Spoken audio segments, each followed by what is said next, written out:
Good morning and welcome back to Youth Wednesdays on Tobago Updates Morning Show. You're viewing us here live in Portmore, Scarborough, Tobago.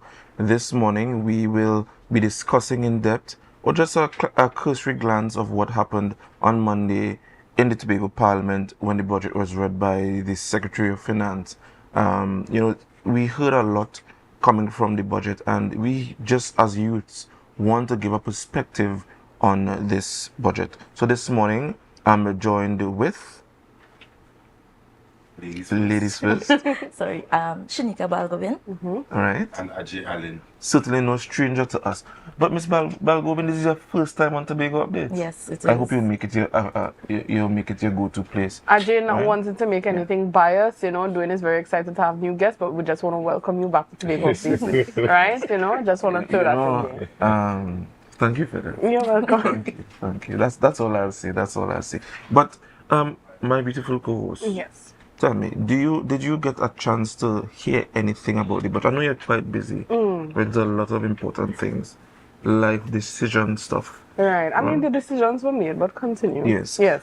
Did you get a chance to peruse the budget at all? I saw a few snippets of the budget when I was able to.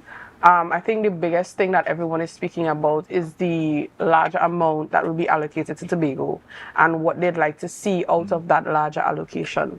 So that's actually where I was centered around. I am actually excited to hear what the projected plans are, seeing that there has been a larger allocation to Tobago. All right. So what about you, Dwayne? I know you are. Yes, of course I was in there. I listened to it intently, and there's some important things coming out from there, but it's not about me this morning. Of course not.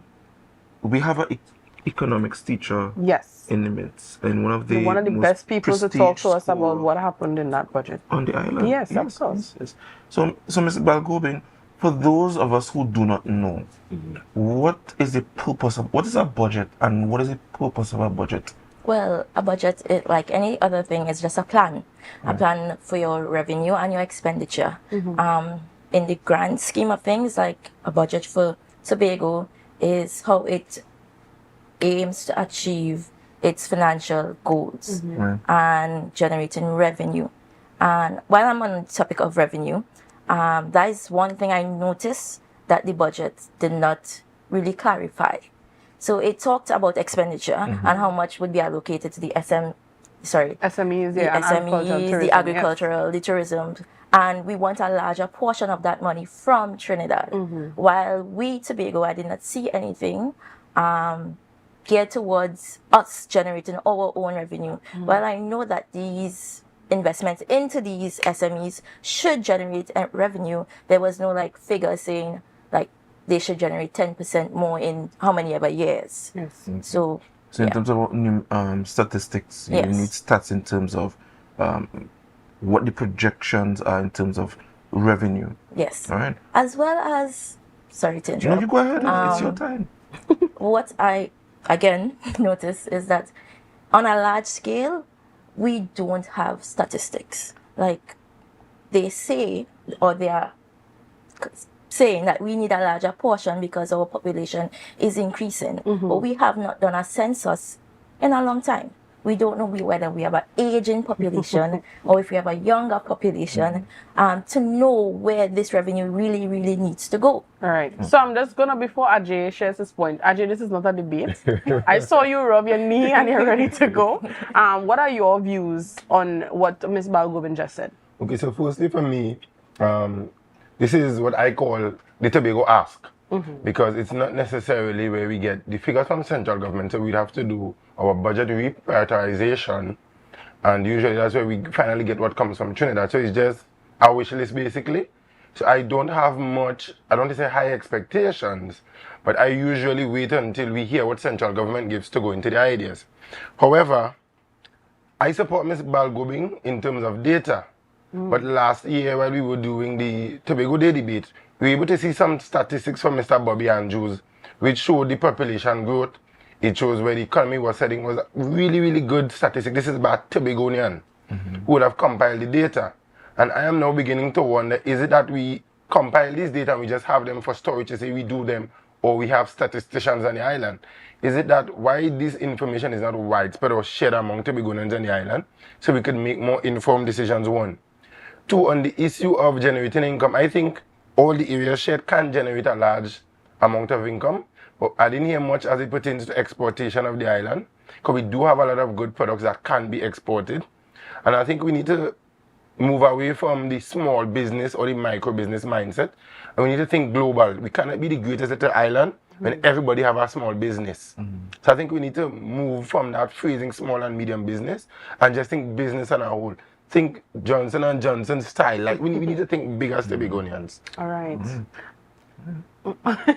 Okay, so I love how you mentioned moving from a micro mindset to a macro mindset, right? My question to you is, with this allocation, where can you see the tourism sector, especially because I remember just before the budget was read, there was a lot of talks about how the tourism sector can be developed and what we could do with the additional funds if they are given. The additional funds are being given. What do you see for the tourism sector, the agricultural sector, in terms of this increase? Okay, first let me correct a statement you just made. It's not that the funds are being given, it's an ask. And that's why I begin the statement by saying this is the Tobago ask, and not necessarily what the actual figures are. Because one of the things I've learned with budget over the years, we hear these nice projections, and there is a vast difference between what actually is given and what was proposed or estimated. And this usually would happen when you sit and you listen to Standing Finance Committee. I know it's boring, it's laborious, but usually that's where you actually see what was actually allocated to what and what was actually spent. So even as we speak to development in the tourism sector, I think digitalization would work there. I think we need to use a lot more barcodes on the island, and we also need to even use it for data collection, so we see where our marketing efforts are going. We would see the development. For example, we have Virgin coming to the island. How many of us, or how can we have data to know where this person coming off these flights are staying, where they got the information from, which trade show had an impact? So we don't just spend money vike on some of these projects, but having a robust data collection system, which would be digital, would help us focus more directly on where we see that generation, that income generation coming from. Well, I see you quite nodding your head there. Yes, because I agree. Like I said, like I tell my students, you need to have the data to make informed decisions. Right. We don't know what is the foot traffic coming in from the air versus the sea. We don't know which activity, whether it's Tobago Carnival or Tobago Heritage Festival or the Jazz Festival, which one is generating the most income, which is generating the most foot traffic, where these persons are staying. Is it that they just come in and stay by family? Are the hotel industries making money? We don't have that information. And to also go into the agricultural sector, I can agree with my person here. We don't have the data to see which crop, for example, would be the most profitable. And again, we need to move away from the local mindset and start exporting.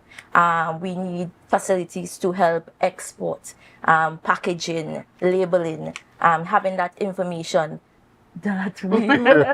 Sorry, having that information available to these farmers, because farming is no longer just going and dig. You can do it from behind a screen, actually. And we can move away. Technology. Definitely, and AI. Love AI. But we are moving away from that. But persons, students, children are still in the mindset that if I'm going to agriculture, if I'm going to farming, I have to still go and dig. Yes, my skin too nice for that. Not even that, they think about how much work they actually have to put into it. Because as you said, agriculture is not just digging and stuff anymore. There are other means of getting things done. Students are still of the mindset that they have to go in the hot sun. They have to pull a fork and a hoe and everything else along those lines. So as you said, we look forward to the agro-technology and AI. And most persons that are farmers are elderly persons. So they don't really know how to export. And that is like, again, I know they mentioned the technical aspect that the SM is. So it's not just giving them money anymore. The budget did, the secretary did mention that they will be providing that technical aspect, that they would be providing that advice. But we can't give them the advice. We can't give them the money. And still, nothing happens. Before we move on deeper into the discussion, which is flowing very cohesively thus far, the allocation is 5.9% of the projected national allocation. Do you think that is a fair ask? One, and based on the posturings of the central government, namely from the Prime Minister and the Minister of Finance, Minister Tanku, do you think that this time around Tobago might see something closer to what it's asking for in this budget? What are your thoughts? I believe it would happen because historically, usually when we have this dispensation of our government, we tend to see a little more finances coming to Tobago. We tend to see a little more development, and if that trend continues, I think we would get more. I'm not saying we will get the 5.9 that we asked for, but I think we would get something more. But sometimes it's not just the more as well. We as Tobagonians, we have to learn to, I don't want to say technical and live long, but we have to learn to multiply investments. We know about earning income, we know about turning over. I mean, Tanti, who running the shop, has the same exact economic skills as someone who has an economics degree. And I think we need to begin to apply some of those same principles and begin to create a turnover in terms of profit. And as Ms. Balgobin was saying as well, we need to not just stick to the old-fashioned format of doing things. And as we trend more to the digital space, I think what we need to now do as well is have that transition taking place. Because I'm thinking now, how do we have a public servant of 30 or 40 years now transition into an AI system or to a system where when you go into the office, it's not somebody sitting and writing in a paper. It's somebody, an automated generated system where the system flows. And probably, I don't know, I could be wrong, it probably would weed out some corruption, I'm not too sure. And probably that could be the kickback. Yeah. My question to you is, based on what Ajay was saying, how does a government, based on macro and microeconomics principles, apply what, in the Tobago context, what they are given annually in the fiscal year to have these multiply effects? And do you see some of these initiatives being implemented in the budget based on these projections? Well, government spending in and of itself does create a multiplier effect, because once you spend on any expenditure, it's under macroeconomic principles, it is expected for a return. So, for example, we give people more money. Let's say, just assume we give people more money. What would happen? The multiplier would affect. You mean in terms of salary? In terms of salary, Okay. Or even just give Grants. business grants, Okay, right? yes. So we just give them more money. This multiplier effect says that once you receive that money, it is expected that you reinvest it into the economy, which is buying goods and services, because then the businesses would have more money and they would be able to invest it back into their business. Supposed to, again, based on principle. Right. That is not always what happens. What we do, or what we tend to do, and it's very prevalent in our food import bill, that we import a lot of stuff. So the money is not circulating back into the economy, it's going out, which is a leakage out of the economy, actually. So tax, this government, upon coming into office, the new government, central government, seems to have been very lenient, but as it pertains to tax. How do you see that affecting revenue, one? And given the fact that you mentioned that our food import bill is quite high, which is a fact, how does tax ensure that the money remains here? So, okay, correct me if I get what you're asking. Tax revenue allows us to reinvest into the economy, but once we are taxed, the government has that money. They could invest it into a project. They could invest it back into increasing incomes. But once we, the people, don't keep that money here, whether we import the food, whether we import clothing or makeup, anything, the money is still going to end up outside of the country. So we have a big part to play. We can be taxed. We can increase taxes, decrease taxes.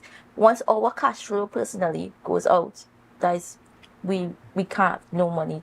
We have no tax revenue. Just one more question before I straight over to my colleague here. Ajay, I have a theory. All right. You let me know whether or not you have any thoughts on it. The economy in Trinidad, right, is versus the economy in Tobago is quite different in that our revenue is one based on budgetary allocation, right? Therefore, the economy in Trinidad has a lot more opportunities to generate revenue. How do you see that changing for Tobago? What what is that mechanism you believe that could assist Tobago in fostering that change so that we can have an equal opportunity in terms of how where our economy is positioned just as Trinidad to generate revenue? Because I think this is a two-part question, basically. Because firstly, when we look at the Trinidadian economy, we need to acknowledge the fact that it's heavily oil and gas based, and they also have a larger private sector. So what you will find happening there is a lot of persons will choose to work in the private sector because it's a larger income, it's a larger salary, it's better optional. And that's part of the reason why you have a lot of Tobagonians migrating to Trinidad as well, because of the nature of the options. So I think we need larger public service diversity here. And I also believe, based on the way our economy is going, we need to free up some of the markets from Tobago. So I think instead of having to go to Trinidad, let's say, for example, for Kariri, which is a service that should be provided in Tobago according to the T.H.A. Act. By the way, I think we need more options for export generally out there. So we shouldn't be sending things to Trinidad to be tested for exportation. I think even as Tobago was once the breadbasket of the Caribbean region. So we need to go back into not being so dependent. And I usually would say, Trinis will kill me for this, but the oil and gas crumbs spoiled the Tobagonian economy. And I think we need to get away from it and begin to now think, how do we export, how do we get our goods and products on the international market? Big up Joe Field Enterprises all the time. But I mean, that is where we need to go. We need to look past the barriers in Trinidad. And now, as we have two MPs in Trinidad who clearly, by the initial presentations, didn't go down Trinidad for fun and games and to look pretty. Right. They now need to advocate for some of those export laws to be changed. We need to have a more present Minister of Trade in the Tobago space. Pushing it, we need to have export TT with a greater presence here to push Tobagonians to think outside of our 100 and how much square miles and outside of Trinidad and Tobago as well. Yes. The fact that Dwayne knows that exact number. Right, so we're seeing that we're getting very much into this conversation, warm. and it's very warm, you know. Ajay seems very excited. Ms. Balgobin sharing some really good points. Now there is, before we take the break, I just want to give the viewers what we'll be coming back to.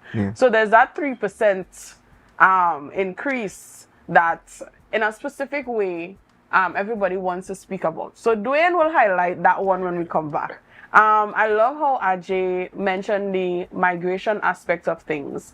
Now, the budget was very, I would say it had a lot to do with the youths. They have a lot of projections to do with youths and stuff like this. But we know that the majority of youths, when we study, and I would say normally we want to migrate because there is nothing here for us. So we'll talk about, you know, what this Tobago ask amount would do for that migration, lesser migration for the youth, and where we can actually put the talents or what we studied here in place. Right? So viewers, we have a lot to look forward to when we get back. But before we go, Dwayne, they have to share the live, share the live, share the live. We'll be right back. Good morning and welcome back to Youth Wednesdays on the Tobago Updates Morning Show. We have Hot Money Talks this morning. I should have named it that this morning. Hot Money Talks, man. Right, so this morning we are continuing the discussion with Ms. Balgobin and Mr. Alleyne. You know, thank you so much for joining us again. We were left on a break discussing, just remind me please. I'm so excited. You want a cliffhanger? I could tell it down. Yeah, we were discussing that 3% growth in the Tobago's economy. Yes. Right? And a fall, I think they try to link it as a fall in the public sector employment, which decreased to 54% versus a 70% employment by the Tobago House of Assembly.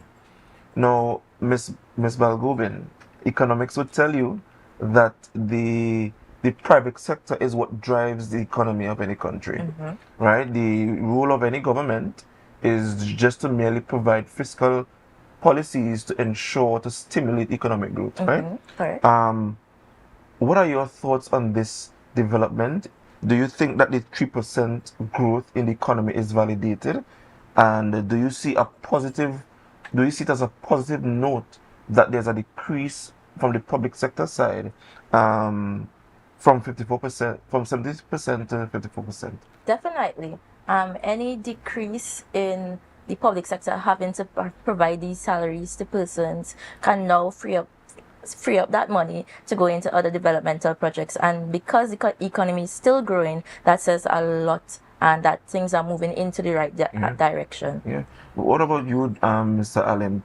Does it raise any concerns for you that there's a decrease? This seems to be like a 16% decrease in the employment on by the T.H.A. Where the people are then going? No, well, I am actually happy that there is a decrease in T.H.A. employment, because for years we've been hearing about it in terms of the T.H.A. employs majority of Tobagonians. So what that would now mean is, one, Tobagonians are now thinking beyond the Tobago House of Assembly. We're thinking beyond the job security that goes with our public service, so our T.H.A. work, quote unquote. And we're now beginning to explore greater options, so that's very good. And I want us to continue in that direction as well.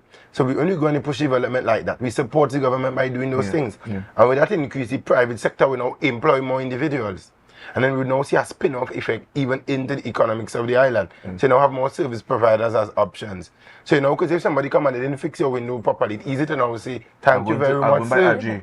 But so, and then it's because it creates competition in this space. We would all remember when TSTT had a Me Too for a particular price. And then as a certain competitor entered the market, we just want an immediate drop in the price. So usually it benefits us as consumers when you have competition in the space. And it's nice to see now that the teachers are getting a little bit of competition from the private sector. And I think even in agriculture as well, we should move away from the teacher having to be the main supporter of agriculture. And I'm thinking we could probably have like CPEP working with some of the farmers now. So CPEP could train and build them out and then send them to work in the farming industry. And then you have a phase where this program should be built out in a way where when you leave the CPEP program or the morning work program or the URP program, for example, you're now employed as a farmer. But I think URP does have a farming element. They do have a farming element. I think it's up in Roxborough. Correct. Where they plant and they even sell. Right? I don't know if they turned it into a company, which is what they should do, so they could show. Louisville. Is Louisville? I think it's Louisville. Louisville? Yeah. And let me add a next quick point as well to it. I would tell Tobagonians, we does waste good commerce and we does waste good bacchanal. Tell us because why. I remember the budget spoke to culture and advancing in that space. And I mean, I want to see a Jared Prime or a T.H.A. production on possibly, we don't know, the big two politician. I'm just saying, I'm just making a suggestion. Because no Netflix series, in my view, was better than Turn of the Tide. So I think we need to go back into some of these industries and make some money there. If I'm coming from England, I want to see the Tobago Heritage Festival as in-flight entertainment. So when we negotiate these deals with these foreign companies, let's not just negotiate to bring people as well. Let's have it our in-flight entertainment should be there. I mean, the wines in first class should be main-rich wines. So I think we need to not just think when we go into some of these Tobago chocolate. I mean, so this is how we need to think now as Tobagonians. So when we're making some of these deals and we go to interact with these persons, we shouldn't just go with heritage performers and dancers anymore. Epics, we should have a cartoon on the Tobago House of Assembly and the history of it. I mean, I would have liked to see a whole history on the Assembly legislature in cartoon form. We saw what Epics did with the last video that the chief recently showed there. I mean, it shows that we have the talent on the island. So why are we not wasting it? And then we have the migration issue happening. Because it just don't feel that we could be creative and we could make things happen. We could do it here. We're living in an age of technology. You know? So, but now, before we go into that migration aspect of it, because I know I mentioned that before we took the break, and it's really something that we need to discuss, the fact that, I mean, you all are saying that we're looking at a decrease in T.H.A. jobs and more push to the private sector, but do the degrees that people do, the education that they're doing, does that does that contribute to the private or the public sector more? You know, these are things, yes, Ajay, I see you smiling. These are things that we have to actually look at. But what I want to mention as well, you brought up a lot of ideas that Tobagonians can do to increase our production here, whether it be in the orange free ideas. free ideas in the orange economy, in the agricultural sector. But I want to let Tobagonians know, if you are producing a product to be on the international market, it has to keep up a standard. Correct. We have this, as you said earlier, there is this local mindset. Mainly, you're putting things on the shelf and you're just expecting somebody to like it, and you're just leaving it as that. You're not expecting the majority to actually love what you produce, a brand that you could put out there. So Tobagonians, please, if the ideas are coming there and you are taking them up, you have to produce a standard that the international market would love. And that's just my input there. Dwayne, you can take. No, you and you're quite right. Because God forbid that the 16% decline, which represent the persons who no longer work in the T.H.A, are migrating, right? Even if it's migrating to Trinidad, that means less persons operating in the economic space of Tobago, right? My question to you is, Miss, right? How do we protect against, how do we protect employment, especially based on what my colleague just mentioned, in that people choosing degrees and people getting into certain fields that might be lucrative. Just share your thoughts on that. Right. So my thoughts on that is, let me use an example. So I have a colleague who did architecture, and she came back here and there were no jobs, I would say, job availability for her. And in my opinion, I told her, well, create your own firm. And with these monies coming from the SMEs now, she could have been able to create her own firm. What she did was migrate to Trinidad. That offered her the security. So that is a lot of that.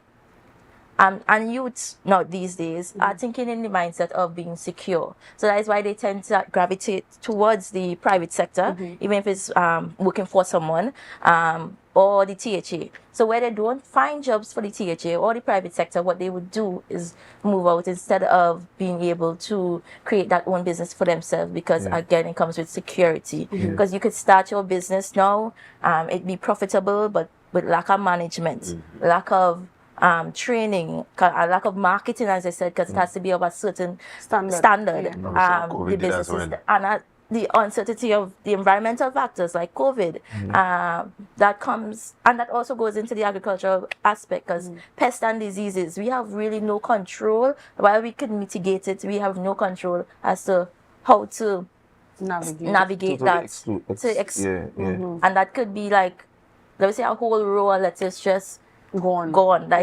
That was like a month income, probably, depending on the size. But just to say that the security that young persons, even some adults, need, that is what would cause them to migrate to Trinidad or beyond that.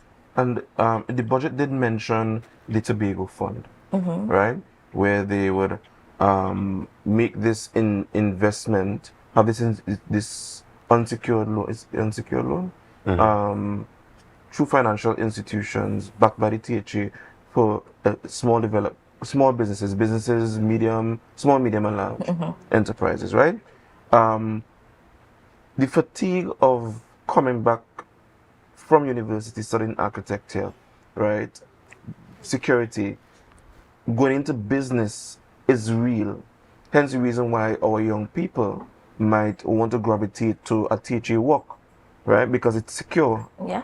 If I start this business now, I'm not generating no income now. Correct. I can't pay myself for months, right? I do have the capital. Correct. How do you see this development in the budget, assisting people like your friend, who might have studied, and the T.H.A might, or the government, central government might not be taking on contract workers anymore, or short-term workers anymore? How do you see this as a investment in protecting our youth, especially as it pertains to unemployment? Well, I want to say that I don't know the specifics of the loan. Like, if it's like a loan guarantee program, right? Where like I assume it would work as a loan, right? So, like you rightfully said, as I guarantee this money, I will not make money right away. So that would still be maybe years or a couple months, depending on how profitable the business is, of me paying back this loan. And as a university student coming out of university with no money, my mindset is not really to get into a loan right away. And especially as starting a business, and to go and pay a loan every month and maybe still living with my parents, it still has, again, the financial risk to it. So it really depends on your risk. Your risk profile. Your risk profile, yeah. So if you're high risk and you think you could do it, and you think you can make it, you think you could, pay this loan, then it's great. But the offer of this guarantee program is can be beneficial if persons have that risk appetite. Right. How do we mitigate that risk? The rule of public law says you have to look at the intention of Parliament.